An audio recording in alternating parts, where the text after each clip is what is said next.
دیکھے تو اس کی آنکھ نکال لیں گے، آپ کا جہاں پسینہ بہے گا خون بہا دیں گے۔ اتنی محبتوں کے ساتھ خط لکھے، 150 خط ہو گئے، اور اس میں آخری میں یہ بھی نوٹ لکھتا تھا اگر آپ نہیں تشریف لائے اور ہمارا ایمان نہیں بچا، کل قیامت میں اگر نانا جان نے آپ کو پوچھ لیا تو ہم لوگ کہہ دیں گے کہ ہم تو آپ کے نواسے کو بلا رہے تھے سرکار، حسین آئے نہیں، مجبوراً یزید کے ہاتھوں پہ ہم لوگ برباد ہو گئے، بیعت ہو گئے، اور ایمان ہمارے ہاتھوں سے چلا گیا، عمل سے خالی ہو گئے۔ ہم یہی بتاویں گے نانا کی بارگاہ میں آپ کے قیامت میں، لہذا حسین مجبور ہو گئے، لوگ حج کرنے ادھر آ رہے ہیں اور حسین کوفہ کی طرف سفر کرنے کو تیار ہو۔ سبحان اللہ، سبحان اللہ نہیں، ہائے اللہ، سبحان اللہ نہیں، ہائے اللہ۔ بہت دشوار سفر کو شروع کیا، ایسا سفر جہاں کہیں بھلائی نہ ملی، سکون نہیں دیا لوگوں نے۔ حسین کو لوگوں نے بلایا، بدتمیزیاں کی، جان کے دشمن بنے۔ آپ سے میں عرض کرتا ہوں، زمانہ مکہ کی طرف حج کرنے جا رہا ہے۔ لوگوں نے پوچھا حسین مکہ میں تھے تو ٹھہر جائیے نا، اب تو حج کا موسم آ گیا، حج کر لیجئے تب جائیے گا، نہیں رکیے گا، جانا ہی ہے تو حج تو کر لیجئے۔ مگر میرے حسین فرماتے ہیں لوگوں تم پر حج فرض ہے، حج کر لو نا، تم پر حج فرض ہے، حج کر لو نا، ہم پر تو اسلام کی حفاظت فرض ہے، تم حج کرتے رہو، ہم اسلام کی بقا کے لیے سفر کرتے ہیں، اسلام کے تحفظ کے لیے آگے بڑھتے ہیں، اسلام کے لیے جان دینے کے لیے آگے بڑھ رہے ہیں۔ ہم نے تو 25 حج کر لیے ہیں، تم پہلا حج کرنے آئے ہو، حج کر لو، آب زمزم پی لو، سیر ہو جاؤ، جناب کعبہ مکہ شریف میں کعبہ میں نمازیں پڑھ لیا کرو، مدینہ میں کم سے کم وقت روز 8 دنوں رہ کر جناب 40 وقتوں کی نمازیں پڑھ لو، اس لیے کہ نبی کا فرمان ہے کہ جو میرے مدینہ کی مسجد نبوی میں جو جناب عالی 40 وقتوں کی نمازیں پڑھے گا، اللہ تعالیٰ کے فضل سے ہم ان کی شفاعت کر دیں گے۔ اس لیے تم خوب نیکیاں کماؤ، مگر حسین کو اسلام بچانے دو، تم یہیں رہو، تم مکہ آئے ہو کعبہ کرنے، حج کرنے، ہم جناب کوفہ جا رہے ہیں کعبہ بچانے۔ آپ کو بتاؤں کتنا ذلیل آدمی کا نام یزید ہے، کعبہ پر بھی ایک کروایا اس نے، غلاف کعبہ بھی جلوایا یزید نے، مدینہ پہ مسجد نبوی کے چھتوں کو ڈھا دیا یزید نے، 3 دنوں تک مسجد نبوی میں اذان نہیں ہو سکی۔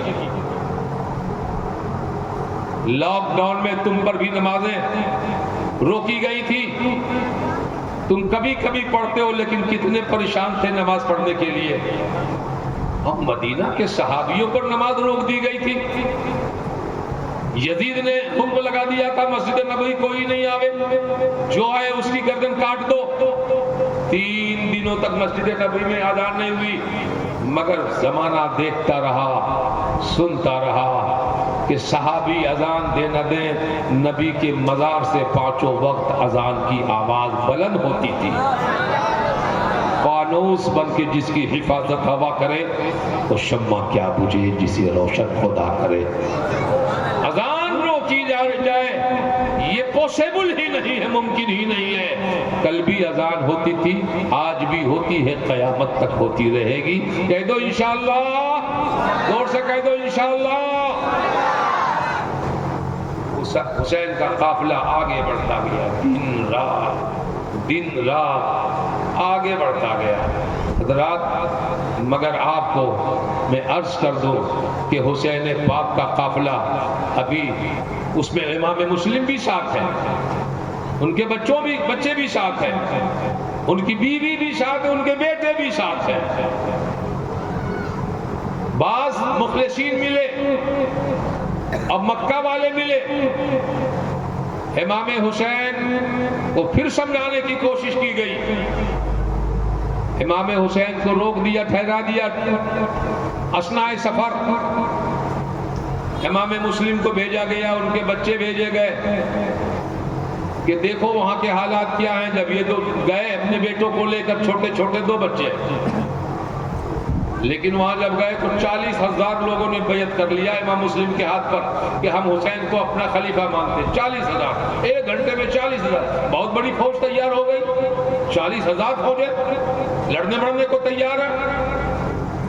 لیکن جب دیکھا گیا کہ لوگ ایسے دیوانے ہو رہے ہیں حسین کے، اگر اسے روکا نہ جائے تو دارالامارت میں لوگ گھس جائیں گے، یہاں کے گورنر کو ماریں گے، ہم پریشان ہو جائیں گے، حکومت تباہ برباد ہو جائے گی. جناب دن میں تو 40,000 لوگ تھے آپ کی امامت میں نماز پڑھنے والے. مسجد کھچا کھچ، میدان کھچا کھچ بھرا پڑا تھا. لیکن جب عبید اللہ ابن زیاد نے ڈرایا دھمکایا اقامہ دارالحکومت کی بلندی پہ چڑھ کے کہ اگر مسلم کا ساتھ نہ چھوڑو گے تو تیرے بچوں کا قتل ہو جائے گا، تمہیں مار دیا جائے گا، تیری بیویاں بدوا ہو جائیں گی. اتنا دھمکایا، بزدل کی طرح سب پیچھے ہٹنے لگے. عصر کی نماز میں 300-400 لوگ رہ گئے، جہاں 40,000 ظہر میں تھے، عصر میں 300-400 ہو گئے. کتنے وفادار کوفہ والے ہیں، کتنے سچے کوفہ والے ہیں. اب سوچو کہ امام مسلم پہ کیا گزرتا ہوگا. امام مسلم جہاں قیام پذیر کے چلے گئے، مغرب کی نماز میں آئے تو کچھ لوگ تھے، سلام پھیرا تو دیکھا دونوں بیٹا ہے، بقیہ کوئی نمازی آپ کے پیچھے نہیں ہے. کتنی وفاداری کی کوفیوں نے بلایا. یہاں تک کہ آپ نے واقعہ بہت لمبا سنا ہے، پڑھا ہے، میں نہیں چاہتا کہ اس کو تفصیل سے بیان کروں چونکہ حسین پاک کی زندگی آپ کے سامنے ہمیں رکھنی ہے. بس یہ بتا دیا کہ اس سفر میں امام مسلم بھی جناب علی گئے تھے اور اپنے بیٹوں کو لے کے گئے تھے. جوان بیٹا امام قاسم تھے اور چھوٹے چھوٹے اون و محمد تھے، یہ بھی گئے تھے. اور جناب علی حضرت زینب کے بھی 2 بچے چھوٹے چھوٹے سفر جناب کوفہ ساتھ میں تھے. میں کہنا چاہوں گا کہ امام مسلم کی بھی شہادت کر دی، لوگوں نے جان مار دی، اور جناب ان کے چھوٹے بچوں کو بھی بڑے تڑپا کر مارا. حق تو یہ ہے کہ جناب اس قدر ان لوگوں نے بدتمیزیاں کی ہیں کہ امام مسلم کو شہید کر کے جنازہ بھی نہیں دفنایا، کفن بھی نہیں پہنایا، اور سر راہ اسے لاش کو لٹکا دیا. مکھیاں بھٹکاتی رہیں اور لوگ دیکھتے رہے، اور جناب علی یہ کہتے رہے کہ کسی نے بھی ان کے بچوں کو ساتھ دیا تو یہی حشر کیا جائے گا. معلوم ہے کہ امام مسلم کے بچے بھی آئے ہیں. دونوں بچوں کی تلاش ہو گئی، اور جس کے گھر کا شوہر پتی بچوں کو انعام کے لوبھ اور لالچ میں تلاش رہا ہے، اسی کے گھر میں بچہ آرام کرتا ہے. واقعہ یوں بتایا جاتا ہے کہ دونوں بچے